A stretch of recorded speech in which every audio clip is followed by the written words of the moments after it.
My sibling poisoned me for earning a college admission, while our mother waved placards proclaiming my disgrace.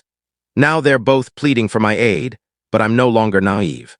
Hey Reddit, many might doubt this tale, but it truly happened to me. My adoptive sister flung my science award at me, screaming that I didn't earn it, and even tainted my meal out of envy when I gained college acceptance. When I sought my mother's support, she merely remarked, "Don't flaunt your victories around Tess," and later sternly added, "If you genuinely care for your sister, you'd prioritize her recovery." I stayed silent. That was 8 years back. This Thanksgiving, she stood on my front yard, yelling that I'd hurt Tess again. In our household, love meant watching my adoptive sister Tess shatter my achievements while shrieking, "You don't belong here," then absolving her without remorse. Tess, now 24, was adopted from foster care at 15. I was 16 when she joined us, and I'd just won the regional science competition. I wanted her to be my closest ally, so I shared the news with her first. Her response was to hurl my award at my head. "You don't belong here," echoed through the house as she crumpled to the ground. My mother glared at me, curled up in tears, and declared it was entirely my doing. "Don't parade your triumphs where Tess can see." This set the pattern for the next 8 years. It wasn't until a bright spring day that things shifted. That's when I received my Johns Hopkins admission letter. Years of academic strain, self-doubt, and weeping over textbooks converged in that moment.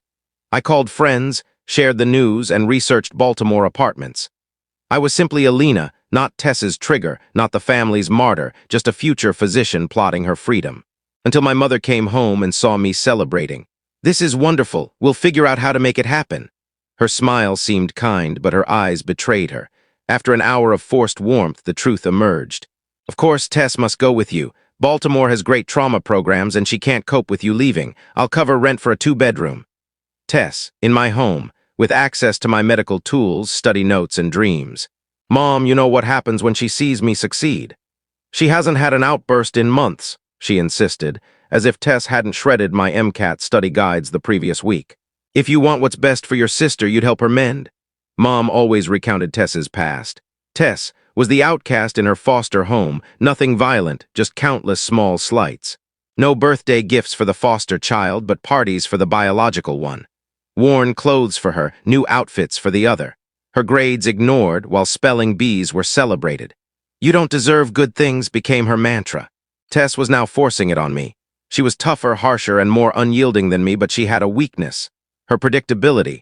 10 minutes of staring signaled trouble. 15 meant total destruction, hide anything valuable. Never celebrate where she could see. But medical school doesn't hide 4 years of success. I was 18 when Tess found my college acceptance letters. I didn't know until I noticed a faint powder in my dinner. The smell revealed it was rat poison. "What the hell, you lunatic!" I shouted, jabbing my fork toward Tess. She just laughed maniacally while my mother scolded me for boasting and preached humility. That's when I realized my mother wasn't ignoring the pattern. She was enabling it. I told Mom no. Tess couldn't come near my dorm, but she could visit Baltimore, video call me, and I'd come home for holidays. I even offered to research trauma programs nearby. "Then I won't pay for your education," Mom snapped. "Fine, I'll take more loans," I said, exhausted. The next 2 months were hell. Mom called relatives, claiming I was deserting my damaged sister. She brought Tess to my pharmacy job to practice separations.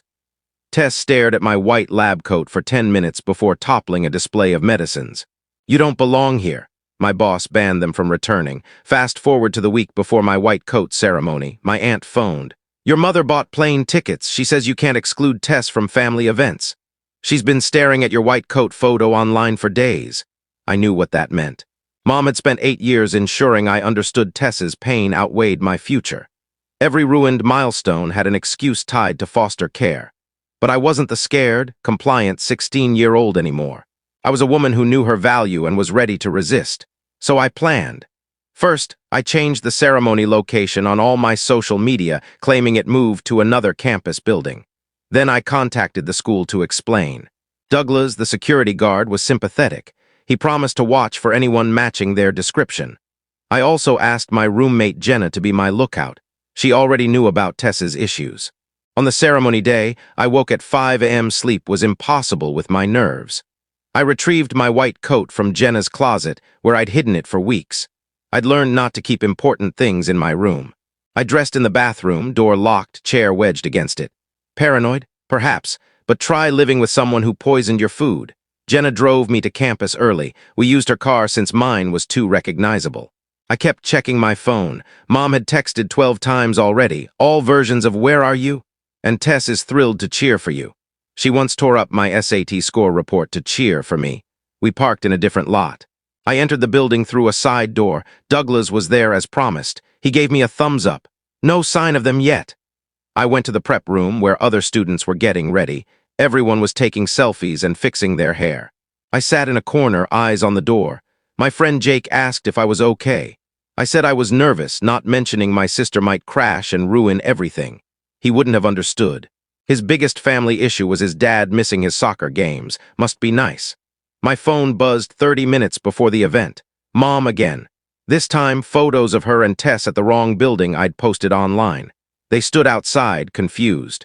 Tess was dressed oddly formal, like she was attending a gala. Mom's texts grew angrier. "Where are you? This isn't a joke. Answer now." I turned my phone off. Jenna texted from her spot in the lobby. "All clear so far." The coordinator lined us up alphabetically by last name. I was mid-group, hard to spot. We walked toward the auditorium. My hands trembled. Not from stage fright, but from expecting the usual scream of "You don't belong here." The hall was packed with parents holding cameras and flowers.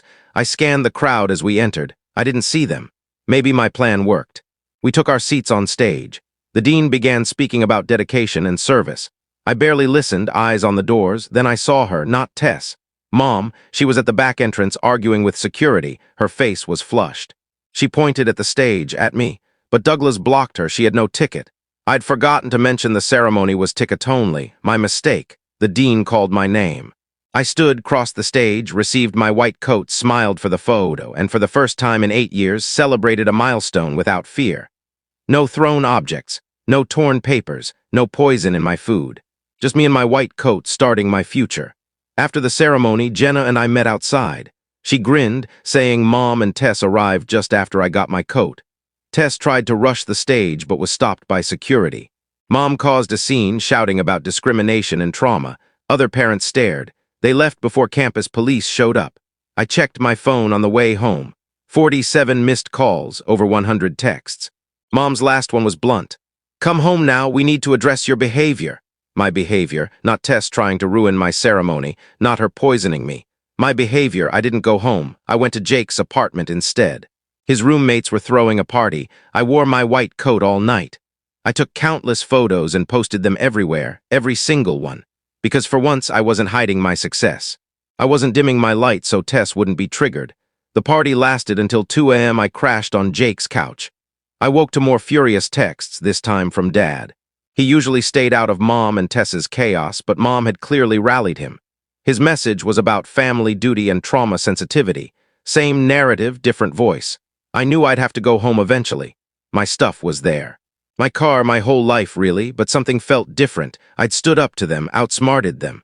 The world hadn't collapsed. Tess hadn't exploded because she didn't ruin my moment. Mom hadn't cut me off. Yet. Jenna picked me up around noon. We drove by my house first just to scope it out. Mom's car was in the driveway, so was Tess's. The curtains were closed. From outside, it looked normal, but I knew better.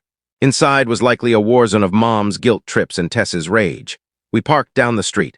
I texted Dad I was coming home. He seemed the safest bet. He replied instantly, saying Mom was at her book club and Tess was in her room. The coast was clear. Still, I brought Jenna along, safety in numbers. We walked into the house and it was silent, too silent. Dad was in the kitchen looking drained. He started preaching about family responsibility. I cut him off. I said I was just there to pack a few things. His face fell. He asked if I meant it. I said yes. I went to my room with Jenna, started shoving clothes into a suitcase. Grabbed my laptop, chargers, important papers, anything Tess couldn't destroy. Jenna helped carry boxes to her car. Dad just watched from the doorway, didn't help, didn't stop us either. We were nearly done when I heard the front door slam. Mom's voice. Sharp and hostile.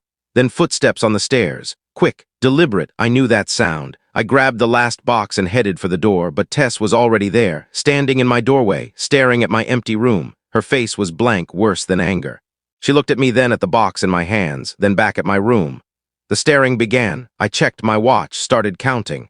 1 minute, 2. Jenna shifted uneasily beside me. She'd heard the stories but never seen it live. 3 minutes.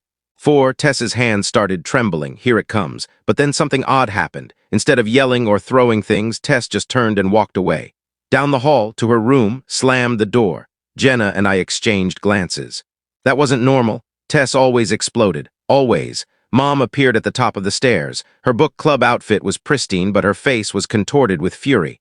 She looked at the boxes in my hands, at my empty room, at me. "What do you think you're doing?" I told her I was moving out. Found a place near school, needed to focus on my studies. She laughed, not a warm laugh, the kind that chilled me. "You're not going anywhere. Family stays together." "Tess needs you." I pushed past her with my box. Jenna followed. Mom grabbed my arm on the stairs, hard, her nails dug in. "You're being selfish. You're hurting Tess again." "Good daughters don't abandon family." I yanked my arm free. Kept walking. Dad was still in the kitchen, staring into his coffee, didn't even look up as we passed. Mom followed us outside, listing every sacrifice she'd made. Every time she put us before herself. Every dollar spent on Tess's therapy. We loaded the last box into Jenna's car. Mom stood on the lawn, arms crossed. "If you leave now, don't come back for Thanksgiving." I got in the car. Jenna started the engine. As we drove off, I glanced back. Tess was at her bedroom window, just standing there, staring. It gave me goosebumps. Jenna let me crash at her place for a few days. Her roommate Carla was cool about it. They had a pull-out sofa in the living room, not ideal but better than home. I spent those days hunting for apartments, checking my bank account, calculating student loans. Mom's texts didn't stop. They got worse. She went from angry to manipulative. Messages about Tess not eating. Tess crying all night. Tess asking why I hated her. Classic mom tactics. I stopped reading them after day 2. But then Dad started texting. That was new. He usually stayed neutral. His messages were strange and unsettling. Said Tess was acting oddly. Odder than usual. Quiet. Too quiet. Said she'd been in her room for 3 days straight. I almost caved.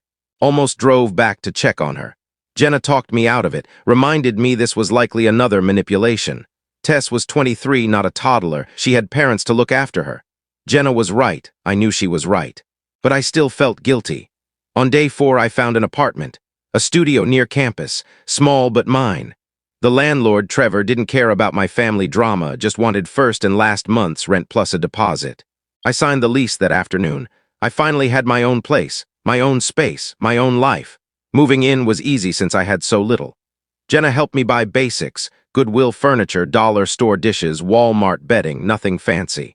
Nothing Tess could destroy if she found me. Old habits die hard. I'd been in my apartment for exactly 1 week when Dad showed up.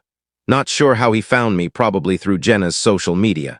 She tagged me in a housewarming photo, should have been smarter. Dad looked awful, bags under his eyes, rumpled shirt, not like him. He said we needed to talk about Tess, about Mom, about everything. I let him in because he was still my dad. He sat on my thrift store couch and started talking, told me things I hadn't known, about the adoption, about Tess's first months with us. Apparently it was worse than I thought. Tess had tried to run away 6 times, threatened to hurt herself, begged to go back to foster care.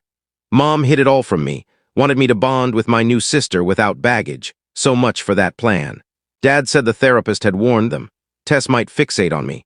My achievements might feel like threats, might make her lash out. Mom swore she'd handle it, protect us both. Instead, she chose Tess, every time, and Dad let her. He apologized, actually said the words. Said he should have stepped in years ago. Should have protected me too. But Mom was so sure she could fix Tess that enough love and patience would heal her, and he wanted to believe her. Then he dropped the real bombshell. Tess had found my apartment. She'd been sitting outside in her car for hours, watching, waiting. He'd followed her here, was trying to get her to leave, but she wouldn't budge, said she needed to see me. To talk to me, to explain something. I looked out my window. Sure enough, Tess's Honda was across the street. I could see her silhouette in the driver's seat, just sitting there, staring at my building. My skin crawled. How long had she been there? How many times had I walked past, oblivious? Dad wanted me to talk to her, said it might help. Maybe she needed closure. Maybe she wanted to apologize. I laughed, right in his face. Tess, apologize? In 8 years, she'd never apologized. Not for the awards, not for the poison, not for anything. But Dad kept pushing. Said she was different this time, that she'd been acting strange since I left. Not destructive strange, just sad strange. Said she'd been looking at old photos, writing in a journal, going to therapy without Mom forcing her. I told him no. I was done being Tess's emotional punching bag, done hiding my successes, done living in fear. He could tell her that. He could tell Mom that I was done. Dad nodded, looked defeated, said he understood. Then he left. I watched from my window as he walked to Tess's car, saw him lean into her window, saw her shake her head, saw him try again, more head shaking. Then he got in his own car and drove off, but Tess stayed, still watching, still waiting. I tried to ignore her, made dinner, watched Netflix, studied, but I kept glancing at the window. She was always there. Same position, same car, same stare. It was freaking me out. I thought about calling the police. But what would I say? My sister's sitting in her car. It's not a crime. Around midnight, I gave up on sleep. Kept imagining her breaking in, finding me asleep, doing who knows what. So I sat at my window, watching her watch me like a weird standoff. Neither of us moving, neither of us backing down. Then I saw her get out of the car. My heart raced. She was coming for me. I grabbed my phone, ready to dial 911, but she didn't head to my building. She went to the corner store instead. Came back with a bag, got back in her car, resumed watching. This went on for 3 days, 3 days of Tess in her car, 3 days of me checking windows, locking doors. 3 days of jumping at every sound. Jenna said I was paranoid, said Tess was probably just processing, said I should call the cops if I was really scared. But I wasn't exactly scared. I was exhausted from running, exhausted from hiding, exhausted from letting Tess control my life even from afar. So on day 4 I did something reckless. I went outside, walked right up to her car, knocked on her window. She rolled it down slowly, looked at me with red eyes. She'd been crying. Tess never cried, not in front of people, not ever. We stared at each other for a long time. Then she said something that shocked me. I know what I did to you. Not I'm sorry. Not an apology, just an admission. I didn't know what to say, so I said nothing, just stood there on the street, staring at my sister who'd made my life hell for 8 years, waiting for the other shoe to drop, for her to yell, for something to fly at my head. Instead, she reached into her bag. I braced myself, ready to bolt, but she just pulled out a notebook and handed it to me through the window. I've been writing it all down, everything I remember, everything I did. Dr. Martinez said it would help. I took the notebook, didn't open it. Didn't want to see her catalog of destruction. She kept talking. Said she'd been in therapy twice a week since I left, real therapy, not the family sessions Mom dragged her to. Said she was on new meds. Said she was trying. I wanted to laugh or scream, throw the notebook back at her. 8 years of torment and now she's trying, now that I'd finally escaped. But I just stood there holding her notebook, feeling numb. She wasn't done talking and she never was once she started. She told me about her foster family, not Mom's version, hers, how they adopted her first, how they loved her for 3 years, how they had a biological daughter and everything changed. How you don't deserve this became her life's theme, how she believed them. Then she said something that hit hard. When I saw you with that award, happy and proud and worthy, I couldn't handle it. If you deserved good things, maybe I was the problem. Maybe they were right about me. I ended up sitting on the curb, holding her notebook, still processing. She got out of the car and sat beside me. Not too close, like she was afraid I'd run. Or maybe she was afraid of hurting me again. We sat in silence for a while, then she told me about the past week. Mom had been calling her constantly, saying I'd abandoned them, telling her to find me, to make me come home, to make me understand family. But for the first time, Tess had refused, had hung up on her, had blocked her number. That's why she was here, not to drag me back, not to wreck my apartment, but to warn me. Mom was planning something, had been talking to relatives, rallying support, organizing an intervention. The whole family was set to confront me on Thanksgiving. Make me see reason, make me return. She showed me her phone, the family group chat I'd been removed from. Message after message about ungrateful kids, about family duty, about how I was stressing Mom out. Tess needed her sister. Aunt Marcy called me self-centered. Cousin Jake said I'd regret this. Grandma was disappointed in my choices, but Tess had defended me in front of everyone. Said I deserved my own life, admitted she'd been wrong to hurt me. Mom told her to shut up. The replies were brutal. They turned on her too, called her ungrateful, said I'd brainwashed her. I finally opened the notebook. Page after page of memories. The award incident in detail. The torn acceptance letters. The poisoned food. But also things I'd forgotten, or never knew. Times she'd gotten angry after seeing me succeed. Times she'd planned to hurt me but stopped. Times she hated herself for hating me. The last entry was from yesterday. Elena deserves everything good, I know that now. I always knew that. I just didn't feel it before. The meds help, therapy helps, watching her leave helped. She's free now, free from me, free from Mom. I did one thing right, I let her go. I handed the notebook back, told her I needed time. Needed to think, needed to process 8 years of pain. She nodded, said she understood. Said she'd leave me alone, but first she had one more thing to say, about Mom, about what was coming, about how I could protect myself. Mom had called the school, claimed a family emergency, tried to get my schedule, tried to find my address.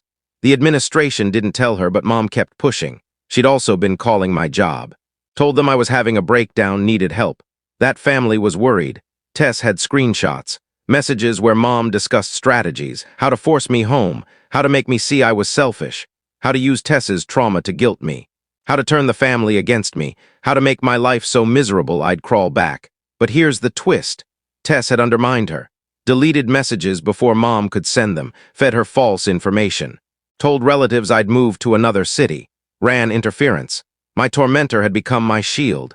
The world felt upside down. She stood to leave, said she'd keep warning me if Mom escalated, said she'd try to keep her distracted, said she understood if I never wanted to see her again. Then she got in her car and drove off. I was left on the sidewalk with 8 years of pain and one notebook full of remorse. I went inside and called Jenna, told her everything. She came over with wine and tissues. We read Tess's notebook together, page by page, page after page of pain and realization. A kid who'd been told she deserved nothing turned that lesson on everyone else. My parents let it happen. I paid the price. Jenna asked what I'd do, about Tess, about Mom, about Thanksgiving. I didn't know. Part of me wanted to forgive Tess. She was trying, she was changing, she was protecting me now. But 8 years is a long time. Trauma doesn't vanish with pills and therapy. The next few weeks were calm. No Mom attacks, no family ambushes, just me, school, and my tiny apartment. I threw myself into studying. The first anatomy exam was coming up. I'd always been good at memorizing, at focusing, at shutting everything else out. It's how I survived living with Tess. But I kept thinking about her notebook, about her sitting outside for 3 days, about her blocking Mom for me. It didn't erase the past, didn't heal the scars, but it meant something. Maybe not forgiveness, maybe not friendship, but something. Then Thanksgiving week hit. The family group chat blew up again. Jenna showed me screenshots. Everyone confirmed they'd be at Mom's house. Everyone ready to talk sense into me. Everyone sure they could fix this family crisis. Tess had tried to dissuade them. They'd turned completely against her. Mom texted me directly for the first time in weeks, sweet as sugar. Just want my girl home for turkey, just want family together, just want to talk. No pressure, no guilt, just love. I knew better. This was her final move. Get me in that house with 20 relatives, break me down, bring me home. I replied I had to work, a lie, but whatever. She replied instantly. I checked with your boss. I know you're off. Lying to family is beneath you. Dad's disappointed. Tess is heartbroken. You're hurting people. Then the threat. If you don't come, I'll bring the family to you. We'll have the intervention at your apartment in front of your neighbors. In front of everyone. You'll be shamed into compliance. Classic Mom. Public humiliation was her go-to weapon. I panicked, called Tess without thinking. She picked up on the first ring. She means it, Tess said. I heard her planning. Aunt Marcy's bringing her van. They're coming to your place around noon, making a scene, forcing you to listen. I asked why she was helping me, not accusing, just curious. She paused, then said something I'll never forget. Because I took from you for 8 years, maybe it's time I gave back. We made a plan, not exactly together, but in tandem. She'd go to Thanksgiving, play the perfect daughter, keep them occupied, keep them distracted. Give me time to vanish for the day. Maybe they'd give up if they couldn't find me. Maybe they'd realize I was serious. On Thanksgiving morning, I packed a bag and left my apartment at dawn. Went to Jenna's place. Her family was fine with me joining. Her mom, Carla, knew the stories, said I was welcome anytime. Said family was about choice, not blood, made me tear up a bit, in a good way. I turned my phone off, didn't want to see the texts. Didn't want to know when they showed up, didn't want to feel guilty. I just wanted a normal holiday, a regular dinner, a day without drama. Jenna's family gave me that, turkey, stuffing, pie.